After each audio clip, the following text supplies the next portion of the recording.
The market has been hot, and this is how you take advantage of it. Roll the clip.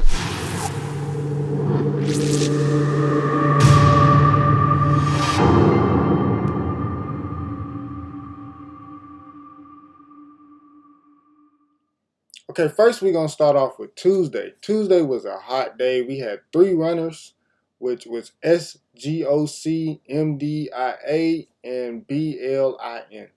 They all ran over 100% and provide great opportunities for everyone.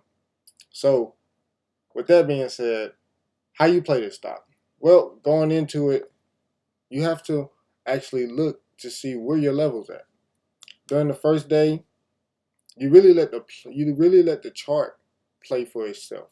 So as you find key supports and resistance talked in a video last week, you'll find where your entries are best at. So right now you see volume is basically increasing. Volume is staying at this 2 million level, which is a lot of volume for a long side. You could get a lot of volume like that for a short side, but typically when you shorten, you want to see something like this, some decreasing in volume, and so the momentum is slowing down. But longing, let the long play out first, because if you let the long play out first, you can actually set yourself up better for the short side. So when it ran, it's got 2 halts, and then it finally had a little dip. So you want to see where the dip is at. Let the dip form first, which is right at 18, and then you can scale in. Yes, you might get stopped out on this drop, but you managed the risk. You did your due diligence, and now you also get another opportunity to add a different position.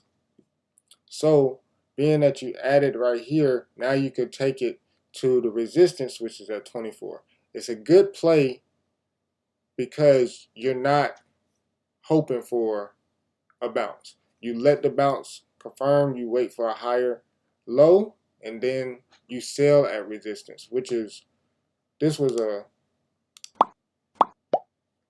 3-point play. So you made $3 per share on a play that you waited and wait for confirmation that it was still front side.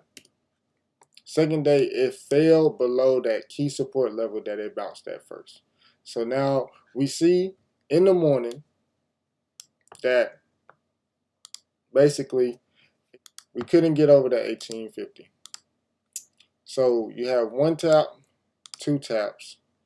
So, and then it creates a lower low. And then it comes back. So now you can add a position right here and scaling down, because it's under VWAP. It failed 3 times to break over here, and then confirmation of a lower low, and now we're in for a ride. This actually provided a good opportunity for an all-day fade. It kept fading until 30 minutes before the close. So being that happened, it was great opportunity, and you would have made at least 4 points on average. Scaling in, scaling out, adding to your position, taking away your profits, all that. You don't want the whole pie, you just want a piece of it. So in total, it moves 7 points, but we only want majority of it. We don't want all of it. So next, we had MDIA, which was a same play. Day 1, ran, just didn't have no gap. So it ran. Now we're drawing our levels. We draw our levels. We have one at 570, 2 taps, a stall, consolidation stall, and then we had 2 taps on the confirmation of it's holding. And then we get another one. We have a tap, and then we have another close to tap. But thing is, I put this one right here is because look at this volume. You see how this volume increases from when it was low? It increases. That means it's taking us for a ride. It's taking us for a good ride. So being that it took people for a ride, you have short sellers stopping out that didn't take profits down here, was greedy, and you have longs buying into new positions. So would cause the stock to squeeze even higher. So every time the stock held, volume came in. Volume came in, volume increased, volume increased. Same play day one. Typically I stay away. But day two, I drew my levels, which was at 1320 and 1565. So my levels is, if it breaks above 1565, I'm out. It didn't in the pre-market. So pre-market, it didn't break. Okay, now we under VWAP the whole time. So what I'm looking for, it failed and it came back pre-market. So it's either going to tap here at 1565, it either break, fail, and come back to 1320, and try to fail 1320. What did it do?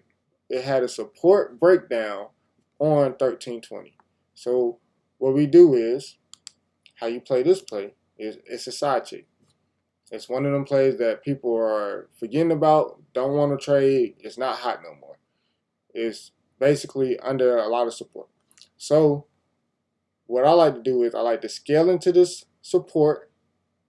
I probably would have risked 14 and scaling out and adding on pops to VWAP. And it had an all-day fade on this stock too. So which is an amazing opportunity, and you still grab at least 3 points. So we get multiple point runners this week for great opportunity. Still grab 3 points on average. Just if you add on pops, and short, add on pops. Because day one was the long side. Day one was the long side, day two was the short side. All you're doing is looking for confirmation of the backside. That's all you want. So next, we're going to talk about BLIN. BLIN was a bounce short. It ran prior with high volume. It ran with high volume. We have like at least over 100 million. And it failed at the top. But we have this resistance at 10 that it failed. So what are we looking for? We wait till the stock come back to that resistance level.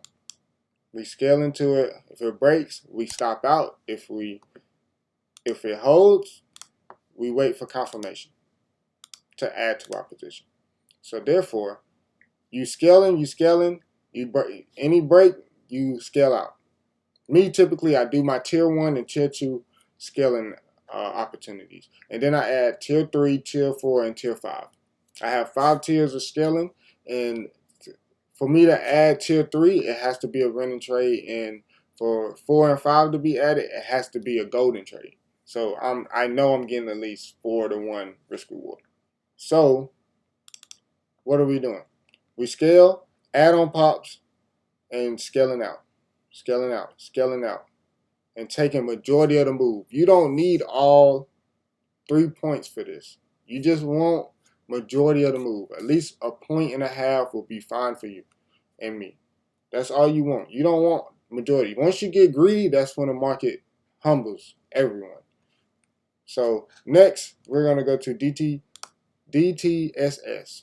DTSS was a new play I'm trading. It's not a bounce short. Resistance is too old. So what am I doing? I'm waiting to see a support breakdown or a fail of a resistance. So first we get this early morning pop in the first 3-minute candle. So we wait to see what the stock is doing. This stock has a lot of volume, but volume could not surpass this. For you to see a long, you want to see volume increasing, or at least getting back to the 6 million, 7 million area. but it couldn't. So we scale into the fails, looking for the fail of 580.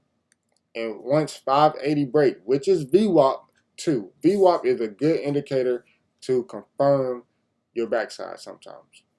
Not all the time, but sometimes. And then you scale again. Mind you, you scale within here. This is your first confirmation. You scale right in here, tier 1, tier 2. Tier 3, tier 4, and tier 5 is scaled under this support level, 570. It is scaled under here, and you stop out around 6 because you're wrong. You're wrong that the stock was going to be gone. You're wrong that the stock will go further, and you just got in too soon, or it just wasn't right. So, but this one worked out. So, as you scale in, you take profits as profits is given to you. You can also scale, you can also re-add within the levels of pops. So you scale back in, scale back out, and keep doing that the whole time pops is available. And that's how the market is getting hot. Thank you for watching this video. Make sure you subscribe. It really helped the channel, and I'll see you. Audio Jungle.